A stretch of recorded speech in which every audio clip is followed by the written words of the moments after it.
So, like, a lot of you guys, if you're watching this and you're one of my classmates or my friends, you've probably seen me carrying this book around at school. I've been carrying it around with me everywhere.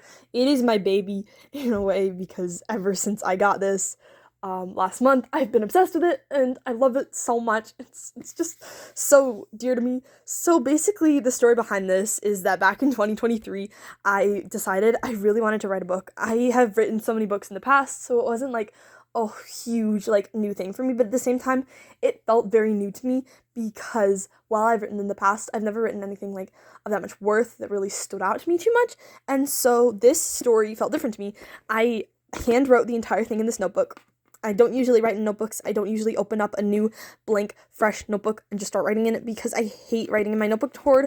But I wrote all of this stuff and I just wrote and wrote and wrote and wrote, and I don't even like to look in it that much because everything in it is so cringe. But I ended up typing it up and it's a little bit different from here.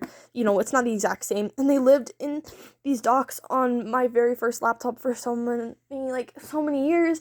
They just sat there on these docs and I made little changes here and there and I updated a few things. And I actually have in here, let me see if I can find it. This was something that I felt like I had to write about.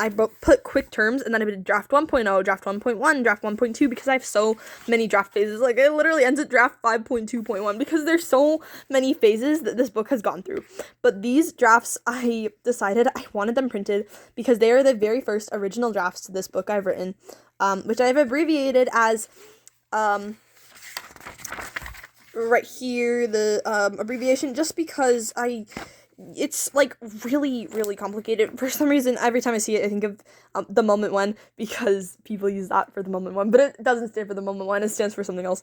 But I don't even know what I'm gonna call it. I literally just call it original drafts because these are the very first drafts that I typed up, and it.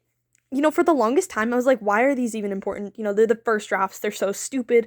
They're so pointless. I've revised it so much that the current edition that I have right now that I'm writing is nothing like the original drafts. Like, why would I even want to look at these? But at the end of the day, I realized these drafts, there's just something about them. There's this charm about them, and I want to recreate that charm even when I'm in literal draft 5.2.1 or whatever it is that I'm working on right now. And so I decided that I was going to format all of this and I was going to get it printed. And I mean, look how much I wrote. I just kept writing and writing and writing, and I thought that it was like really good even though it sucked. But at the end of the day, I still see something in this, and I will talk about this more in another video because there's so much to say about like what I put in here, and it really like it's really important to me, and so it means a lot.